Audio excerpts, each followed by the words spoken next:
Domingo, as músicas de Sandy Júnior viram hit e a dupla vive o auge do sucesso.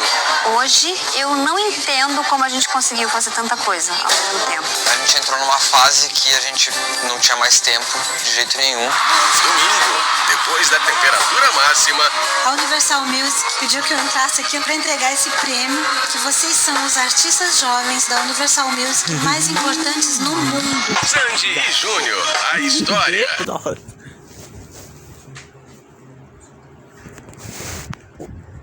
Dos R$1.000. Olá, muito boa noite para você. Com a mudança de fase anunciada na última sexta-feira pelo governo do estado, desde ontem os shoppings e as lojas de rua podem abrir com 25% da capacidade e em horário reduzido. Isso pelo menos já traz esperança para os comerciantes que aguardam duas datas importantes, Dia das Mães e Namorados. Aplicativo de mensagens até ajuda nas vendas, mas, segundo os comerciantes, é a porta aberta que garante o fechamento das contas no fim do mês. Essa loja de chocolates e presentes comemora a reabertura com foco em duas datas importantes. Uma estimativa de venda em relação ao ano passado de 80%, porque ano passado estávamos fechados também, né? Então, agora nós temos as duas campanhas mais importantes. Então, agora nós temos as duas campanhas mais importantes. Além de Natal e Páscoa, as duas mais importantes são Mães e Namorados. E estamos bem preparados para receber os clientes com toda a segurança, na loja e nos aplicativos também. A loja da Sirlene fica no shopping de Suzano. Os comerciantes sabem que a circulação de clientes nos corredores vai ser menor a princípio até o dia 2 de maio. É que os centros de compras com esse perfil só vão poder funcionar com 25% da capacidade. Para fazer esse controle de entrada e saída, o shopping aqui de Suzano conta com câmeras de monitoramento instaladas nas portas de acesso. Aliás, das 5, apenas 2 estão liberadas, pelo menos nessa fase de transição. Os dados, eles são encaminhados para um servidor. Assim, os seguranças têm acesso online para saber em tempo real quantas pessoas. O horário de funcionamento também está menor, das 11 horas da manhã até às 7 da noite. Sem essa questão da abertura, a gente teria uma certa dificuldade.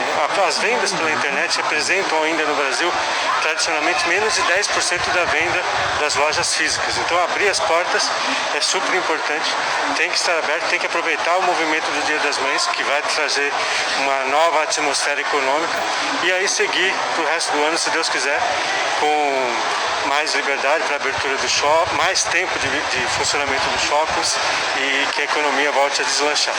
De sacolas nas mãos, a dona Lúcia ajudou a movimentar a economia. Há um pouco de liberdade para nós comerciantes, né? Porque eu sou comerciante em Poá, né? O fechamento, muitos amigos meus fecharam também e estão sentindo a necessidade hoje. Muitos não vão voltar porque não tem condições de estar arcando com os aluguéis, né? Então, assim, não está tendo aglomeração, porque as pessoas hoje estão um pouquinho mais conscientizadas. Um levantamento realizado pela Federação das Câmaras de Dirigentes Lojistas do Estado de São Paulo, a queda nas vendas nesse último período de portas fechadas foi de 30%. A recuperação é lenta. Hoje tinha bastante gente no centro de Suzano, mas nem todos vieram às compras. Hoje foram para fazer pagamento de carnê, mas teve também algumas vendas sim, né? A nossa expectativa é que a gente consiga pelo menos atingir 70% das nossas vendas, pelo menos esse mês, né? Comparado com o ano passado. Mesmo assim, essa loja de calçados e acessórios está investindo na nova coleção. Entre o pagamento de uma conta e outra, quem sabe rola uma comprinha, né, dona Josefa? Primeiro pagar o que deve, né? Depois, se sobrar a gente compra alguma coisa, né? Em Ferraz de Vasconcelos, a expectativa da Associação Comercial também é com as datas comemorativas. A Aniele Santos tem os detalhes. esse avanço, né, foi muito importante. A gente lembra que ele só foi possível por causa aí da redução, né, do número de internação e também da queda de ocupação dos leitos. Então é muito importante que as pessoas continuem seguindo as regras. Quem vai falar mais sobre isso com a gente é a Emilene Ferreira, presidente da Associação Comercial de Ferraz de Vasconcelos. Emilene, obrigada pela sua disponibilidade. É um avanço, né, que vem numa hora importante, próximo aí do Dia das Mães, não é isso? Sem dúvida, né? O comércio espera muito por esse dia, do Dia das Mães, que é o segundo maior, né, depois do Natal. Eles estão fechados há muito tempo e isso dificulta muito a situação econômica das lojas. Muitas ficaram com muito material, muita mercadoria. Especial do Dia das Mães, consiga trazer um fôlego para eles. Vocês têm uma expectativa, né, de movimento? Como é que vocês estão trabalhando isso? Sim, nós já tivemos o ano passado uma queda, né, que foi natural por conta da pandemia. Nós imaginamos que esse ano, pelo menos o que foi feito o ano passado, os comerciantes consigam fazer esse ano. Tem muitas lojas que passou dificuldades, estão passando dificuldades, né, por conta do fechamento. Então é importante que a população se conscientize de que o comércio ele precisa ser consciente. As pessoas não podem sair nas ruas só para sair um pouquinho, que eu sei que está todo mundo cansado de ficar em casa, mas não venham passear no comércio, venham fazer as compras, venham contribuir para a nossa situação econômica melhorar, para o vírus não se proliferar, né, não se propagar mais e a gente conseguir ficar aí aberto. Todos os comerciantes estão conscientes e cientes de que eles precisam colaborar para que eles possam permanecer abertos. Então a gente sabe, né, dos protocolos, a gente tem passado isso para eles com bastante constância. Tivemos diversas reuniões, a associação está participando de protocolos de segurança para fornecer para esse comércio. Então está tranquilo com relação ao entendimento. Seguindo as regras para continuar avançando, né, Emilene? Muito obrigada, viu, pela sua participação. Aniele Santos, para o Diário TV. A Prefeitura de Mogi das Cruzes começa a receber amanhã o cadastro dos empresários interessados no Auxílio Empresarial Mogiano.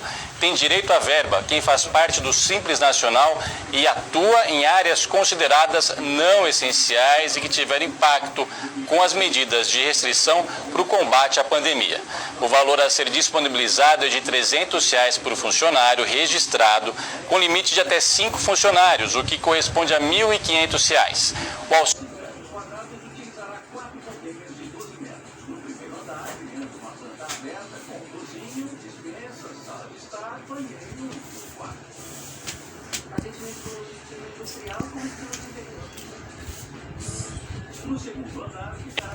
mogidascruzes.sp.gov.br, preencher o formulário e anexar os documentos necessários.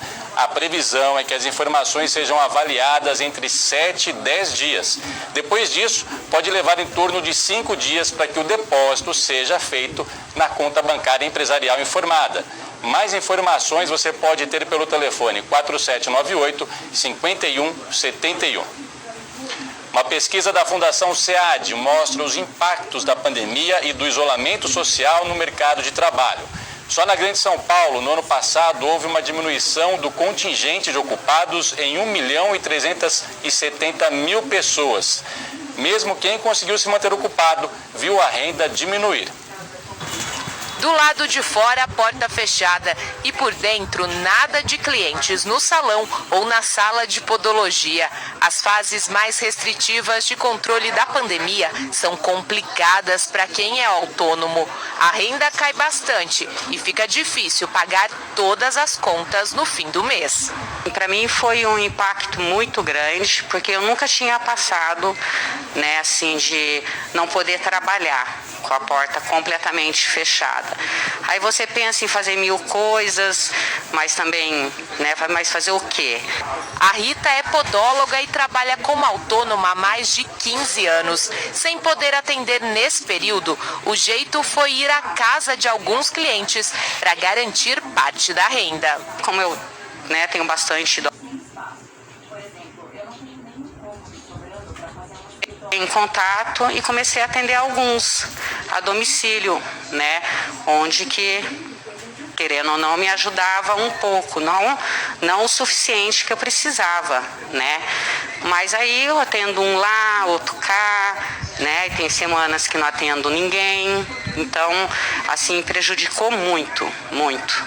A realidade da Rita é a mesma de muitos outros trabalhadores aqui na região metropolitana de São Paulo. Segundo uma pesquisa do SEAD, 18% dos ocupados foram afetados simultaneamente por redução de jornada, interrupção do trabalho por 15 dias ou mais e diminuição do rendimento. O levantamento também aponta que trabalhadores da construção civil foram mais afetados que os dos demais setores. Profissionais que trabalham por conta própria, em especiais os informais e domésticos, foram mais atingidos que os assalariados. Parcela de ocupados de baixa escolaridade com interrupção de trabalho é muito maior que a dos que têm ensino superior completo. 63% dos trabalhadores autônomos tiveram redução de renda, parcela que corresponde a 27% entre os assalariados. A Adriana é professora concursada na rede municipal de Biritiba-Mirim. Ela não teve redução salarial, mas mesmo assim a renda da família foi afetada com a pandemia. Como servidora pública municipal concursada, nós não tivemos uma interrupção no salário, mas nós tivemos um congelamento dos benefícios e de qualquer tipo de aumento. Então não houve a interrupção certeira de salário, mas a gente também sofreu aí algumas consequências. Beneficiou aqueles com mais escolaridade. Só 26% dos trabalhadores conseguiram continuar trabalhando à distância e deste total, segundo a Fundação SEAD, o home office praticamente não existiu entre aqueles com ensino fundamental incompleto, mas chegou a 63% entre aqueles com ensino superior. Para falar mais sobre esse assunto, a gente recebe pela internet o sociólogo Afonso Pola. Bem, eu gostaria de começar a entrevista ressaltando alguns pontos da pesquisa que mostrou que os trabalhadores autônomos e assalariados com baixa escolaridade foram os que tiveram maior redução de renda e maior interrupção de trabalho. É possível afirmar com isso que a pandemia afetou mais aqueles que já eram mais vulneráveis? Boa noite para o senhor. Boa noite, Saulo. É um prazer falar com você. Com toda a certeza do mundo, Saulo, a pandemia, ela impacta em todos os setores da sociedade, mas não da mesma forma. Esse impacto ele é diferenciado dependendo do tipo de atividade econômica em que a pessoa está inserida, do seu grau de escolaridade e principalmente quando a gente olha para um país como o nosso, que tem uma realidade social bastante preocupante. Nós temos desigualdades sociais muito profundas, pessoas com baixo grau de escolaridade, pessoas inseridas no mercado informal de trabalho. Então nós percebemos que esses impactos da pandemia, eles vão atingir as pessoas de forma diferente de acordo com a sua condição social. A gente viu isso na questão do home office, né?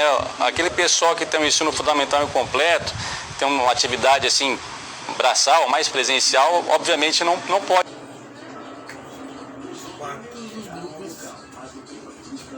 Trabalho, home office, ele só é possível de ser realizado naquelas atividades que você não precisa estar fisicamente num determinado lugar.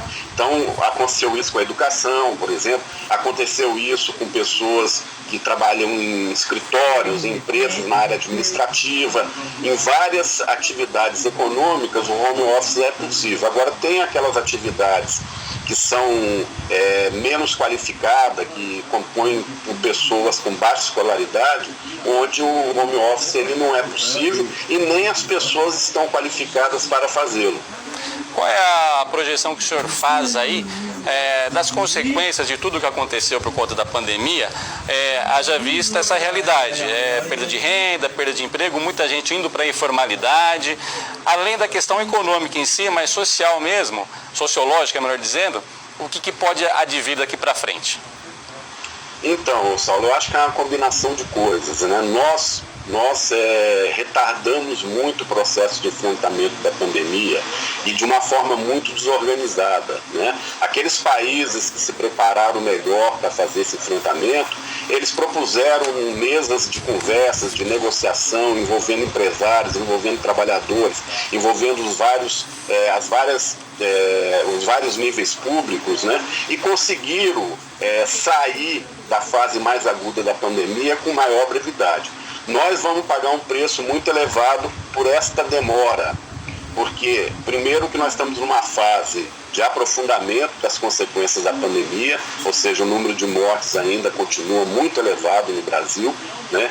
E segundo, alguns especialistas, eles apontam que é possível que nós tenhamos um novo pico de contaminações e de mortes em função do atraso da vacinação que vem ocorrendo de uma forma generalizada pelo país. É óbvio que isso favorecidos, ou seja, esses setores mais vulneráveis, tende a ficar mais vulnerável ainda. Daí a importância do Estado ter uma ação efetiva, garantindo recursos para que as pessoas possam sobreviver. E aí nós notamos que várias prefeituras e vários estados estão complementando a ajuda emergencial que vem do governo federal, que realmente ela é muito pequena. Muito obrigado, sociólogo Afonso Pola, falando aqui com a gente sobre esse assunto importantíssimo da pandemia e suas consequências. Muito obrigado, uma boa noite para o senhor. Boa noite para você, Saulo.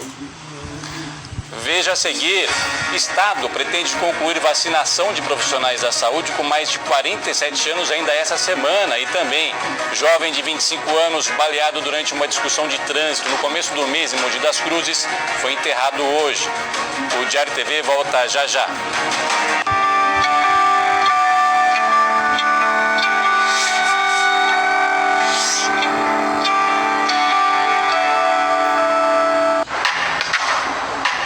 Você aí que completa 18 anos neste ano, o dever te chama.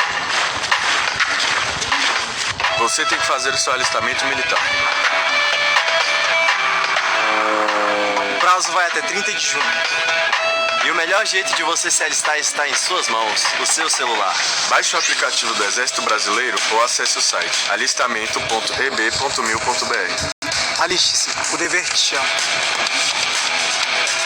Panela vazia é fome, e a fome come e consome, some com a vida de qualquer lugar. Panela cheia salva, a fome mata. Panela cheia salva, a fome mata. Panela cheia salva, a fome mata. Panela salva, a fome mata. Panela cheia salva. Apoio Globo. A notícia que previne. A notícia que dá esperança. A notícia que movimenta a cidade. A notícia que alerta o cidadão. A notícia que gera debate. O debate que vira notícia. A notícia que gera emprego. A notícia que movimenta a economia. Aconteceu. O Diário. Mais que informação. Mais que credibilidade. Notícia o dia todo. Alex diz que não quer nada com o Zezinho, mas não consegue disfarçar a irritação de ter visto ele como outra. Você não chia não, tá? Porque eu abri o meu coração por você. Você que rejeitou ele, tá? Eu disse que eu queria ficar com você. Que você fosse minha...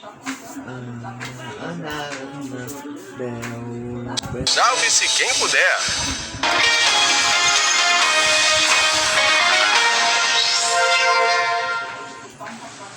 Agora a gente atualiza a ocupação dos leitos em Mogi das Cruzes, nos hospitais públicos, ocupação de 97% dos leitos de UTI e 75,9% nas enfermarias. Na soma com os hospitais particulares, ocupação de 84,6% nas UTIs e 76,5% nas enfermarias. Entre os hospitais estaduais da região, o Luzia de Pinho Melo está com 82% de ocupação na UTI e 60% na enfermaria. No Santa Marcelina, 80% na UTI e 100% na enfermaria. Todos os leitos lotados no Regional de Ferraz de Vasconcelos. Já no Arnaldo Pezzutti, 80% na UTI e 42,8% na enfermaria. No Hospital atendimento na enfermaria. E mais 7 cidades da região registraram mortes por Covid-19 em relação ao balanço da última sexta-feira. Sobre esse assunto, a gente fala ao vivo com a Natalira do G1, que vai detalhar em quais cidades foram esses óbitos, né, Natan? Boa noite para você. Oi, Saulo, boa noite para você e também para o pessoal de casa. Como você bem falou, essas 7 cidades registraram juntas mais 40 mortes de moradores em decorrência da Covid-19. Essas últimas vítimas eram uma da cidade de Biritiba-Mirim, uma de Itaquaquecetuba, uma de Poá, 3 de Ferraz, 3 de Santa Isabel, 13 de Suzano e 18 de Mogi. O total de mortes desde o início da pandemia aqui no Alto Tietê chega a 3.349. Também novos casos da Covid foram confirmados. No total, 78.615 moradores testaram positivo para a doença aqui na região. Também mais 220 pacientes venceram a Covid-19. Então agora, no acumulado desde o início da pandemia, eles somam 56.729. E a média móvel aqui do Alto Tietê indica uma queda de 20,6% nas mortes por Covid-19 em 2 semanas. Isso porque há 14 dias a região estava com uma média diária de 29 mortes e hoje ficou em 23. A queda é ainda maior na média móvel de novos casos, também em 2 semanas. Há 14 dias, a média diária de confirmações estava em 706 e hoje ficou em 308. E morreu também vítima da Covid-19 o controlador geral da Prefeitura de Suzano, Edson Gianuzzi. Segundo a Prefeitura, o Gianuzzi lutava contra a doença desde o início de março e estava internado em um hospital particular na capital paulista. Ele já tinha sido secretário de Meio Ambiente na Prefeitura, mas ficou conhecido aqui na região do Alto Tietê pelo trabalho. O Gianuzzi deixa 2 filhos e a esposa. A família, a gente deseja os nossos sentimentos. Todos os detalhes estão lá em g1.com.br/TV Diário. Saulo. Muito obrigado, Natan. Uma boa noite para você. Boa noite. E foi enterrado hoje no Cemitério da Saudade, em Mogi das Cruzes, o corpo do jovem de 25 anos baleado durante uma discussão de trânsito no começo do mês. Ricardo de Oliveira Penha foi atingido no pescoço, na frente da esposa e do filho de 5 meses, e estava internado em estado grave desde então. Por isso, a gente vai agora até o 1º Distrito Policial de Mogi das Cruzes para falar ao vivo com a Mirelle de Castro. Mirelle, você tem informações aí sobre a investigação, né? O inquérito já foi concluído? Boa noite.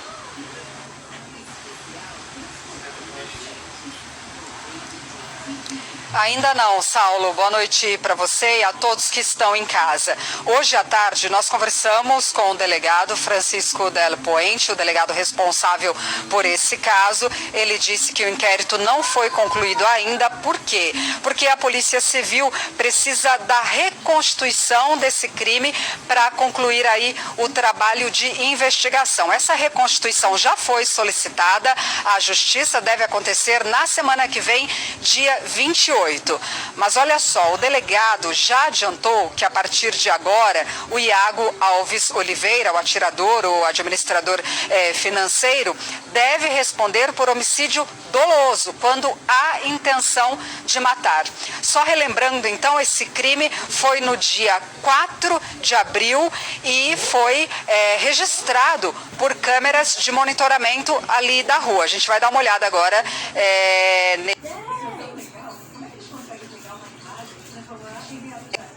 nesse crime aí, para relembrar também nessas imagens. A discussão foi no cruzamento das ruas Frederico Straub e Francisco Assis Monteiro de Castro, na Vila Oliveira. As imagens mostram o momento em que a vítima desce do veículo e vai até a janela do outro motorista, o Iago Oliveira. Pouco tempo depois, a mulher de Ricardo se aproxima com o filho de 5 meses no colo. No meio da discussão, Iago atira. Depois, o atirador faz uma ligação e espera no local. A mulher da vítima se desespera. O atirador chegou a ser preso em flagrante. A Polícia Civil pediu a prisão preventiva dele, mas a medida não foi concedida pela Justiça. 2 dias depois, o Iago Alves Oliveira, esse rapaz de 25 anos, passou então a responder o processo em liberdade.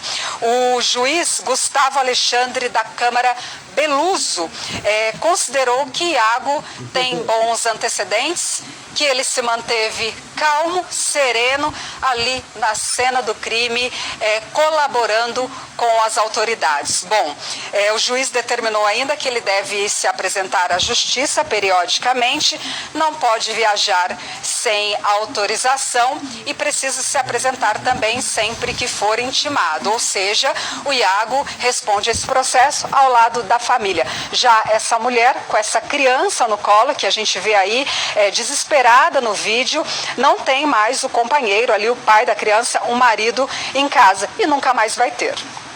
Parece que para escapar da cadeia basta ter bons antecedentes, né, Mirelle? É complicado essa questão. A arma do crime era regular?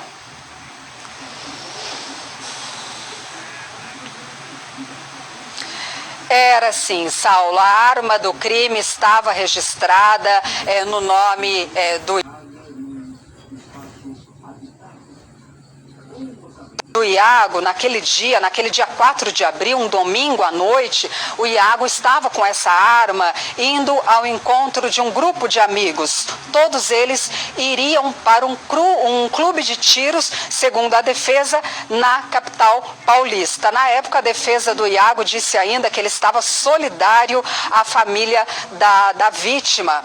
Bom, o Iago tentou se justificar, ele disse que na hora ali da discussão, a vítima teria tentado tirar a arma das mãos dele e o disparo teria acontecido. Agora, com a morte da vítima, desse rapaz, o Ricardo, a gente tentou contato novamente com a defesa do Iago para saber qual a posição, mas a nossa produção até agora não conseguiu saber a posição deles depois da morte da vítima. Saulo, é com você. A gente deseja forças aí para a família do Iago, né, nesse momento tão difícil. Boa noite, Mirelle, muito obrigado pelas suas informações. Só uma correção para a família do Ricardo, que perdeu a vida. A segunda-feira ficou preguiçosa na região. Na maior parte do dia, o céu se manteve nublado e com garoa. Veja como fica amanhã.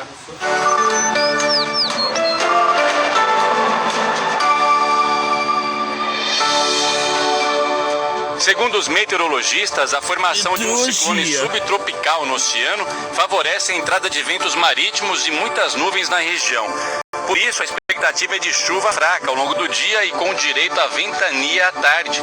Pode chover à noite também. As temperaturas ficam amenas, mínima de 15 e máxima de 22 graus em Mogi das Cruzes. O secretário estadual de Educação, Rocieli Soares, esteve hoje em Ferraz de Vasconcelos e disse que a meta é concluir nesta semana a imunização dos profissionais da educação com mais de 47 anos.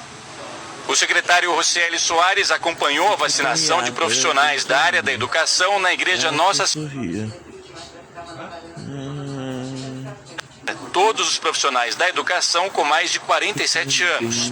Segundo o secretário, a imunização dos funcionários com mais de 47 anos representa uma proteção de 66% dos trabalhadores da educação.